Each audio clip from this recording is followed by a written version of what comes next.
Yeah, yeah, I remember. It's great, and it was fantastic. Obviously, farewell meeting, having written for Pure for so many years and had so many good times, and obviously nice to see that the public and the fans appreciate it as well as I did. It was a great success we had, especially the last year when we won. So many good memories also with fans.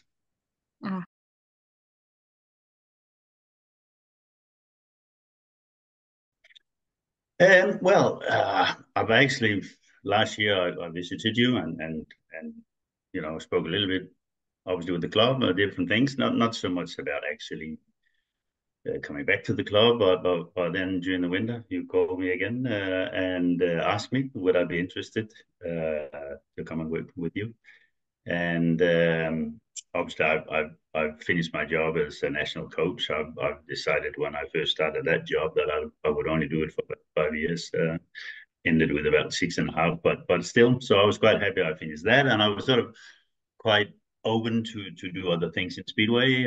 It was nice to be back, after I was actually 16 years sort of away from the speedway when I retired. Then I did think, at some stage I wanted to get back, and then obviously, as I say, I got the coaching job, and when I finished that, I thought, yeah, okay. So I still like to stay in it actually, and just sort of had a year not doing too much, and there's the helping around club here in Brost. We had the big Jubilee meeting and big success, and so that was good. And then when you called me in the autumn after the season and asked me, I thought, yeah, this could be great.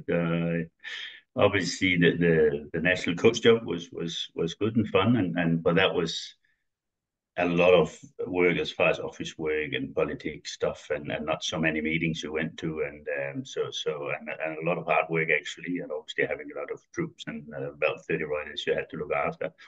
Whereas this job, obviously, with Piła is going to be quite different. We're going to have obviously busier. meetings almost every weekend and be busy. And I'll have the riders, the same team, hopefully, to work with throughout the year. And lots of practice and spending some time with the riders. So it's going to be a bit more intense, and hopefully we can have success with the team. And so I look very Hopefully. much forward to it.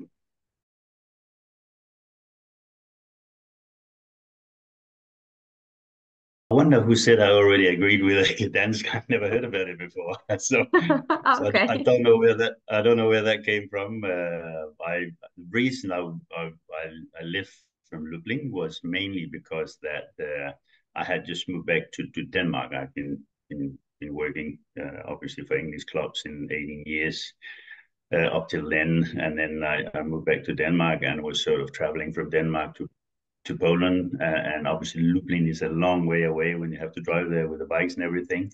So we thought we'll try and find a club closer to Denmark. So Piła spoke to Piła. They were, you were interested, and I was interested, and then we made a deal pretty quickly, and I was very pleased about that. And it's like just well, not just, but it's 10 hours drive from where I live in Denmark, and Not bad. when they, drove a few hours on the way and stopped in a hotel and drove the next morning, and it fitted in quite well. So I never really spoke seriously with any other clubs at the time because, and I think at that time it was a little bit different to now. I mean, now it's more like an auction kind of thing. The writers sort of talk to a lot of clubs and, where they get the best money, which is fair enough. But I think at the time I was there, it was more like, if you're happy in the club and you could obviously agree the money, which we normally could. And so it was a little bit easier in that direction. And I think writers stayed with the same club more years than they probably do these days. I Yeah. stayed, what was it, 4 years with Lublin and 6 years with you. And same in England. I stayed 9 years with Oxford because I was quite happy Yeah. there, and so it was. It's. I think it's nice to to be settled in the club, and you can get a bit more connected to the obviously the management and the riders, and hopefully you have a fairly much the same team, from year to year. So it was different times, but and also obviously a lot of gossip, I believe, from what I hear, but. No, I had no intention to go to Gdansk, and I did not make a deal with it. Okay.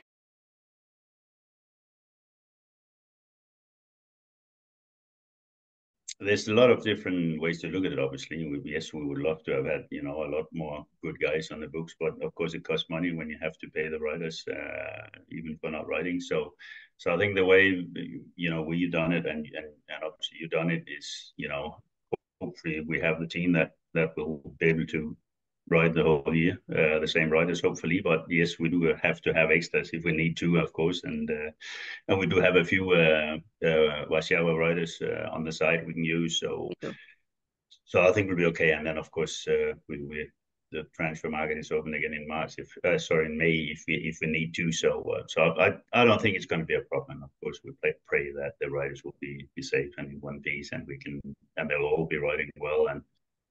I mean, that's also my policy, and I like to, if I can, keep pretty much the same team because, from when I rode in England for 18 years, back then it was more,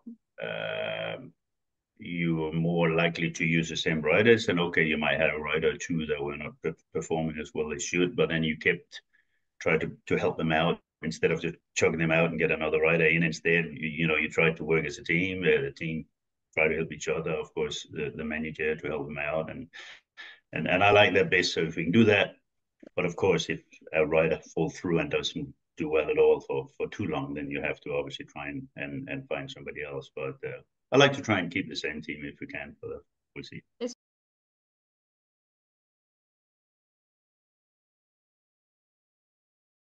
First of all, I would have won instead if I could. Well, there was various reasons, obviously, why I didn't win. And, you have a bit of luck sometimes, you have a bit of bad luck sometimes. But obviously, the one in '93 in parking was I don't know whether you call it bad luck, but yes, I made probably a little bit of a mistake. Obviously, the race with Samuel Malengo, I was faster than him, and I was probably a little bit too keen to pass him on the way. And when he went wide into the corner, I went under him, and he decided and Hurt starting to turn back a little, and I already sort of took my line. And in those days, the referees was a little bit more likely to, he didn't actually say in the rules, but the referees more likely to say that, okay, the guy who's in front, almost whatever happened, you don't exclude him, you exclude the guy who's behind, which Sam was in this case. So, but on the other hand, we did come together, and I was a little hard on him. And looking back, if I should have done anything different, yes, I should have waited, been a little more patient. Probably would have passed him on the next lap or whatever, because I didn't feel I was faster than him on the day. And obviously, as it all turned out, the luck went Sam's way that day, because in another race he really should have been excluded when his chain come off, and he didn't. And if he had been excluded, the race off with Chris would have been for first place instead, which I won. But as I say, there's a lot of ifs and buts. Sometimes you're lucky, sometimes you're not. But certainly, if I should have changed anything at the time, it should have been a bit more patient. Yeah.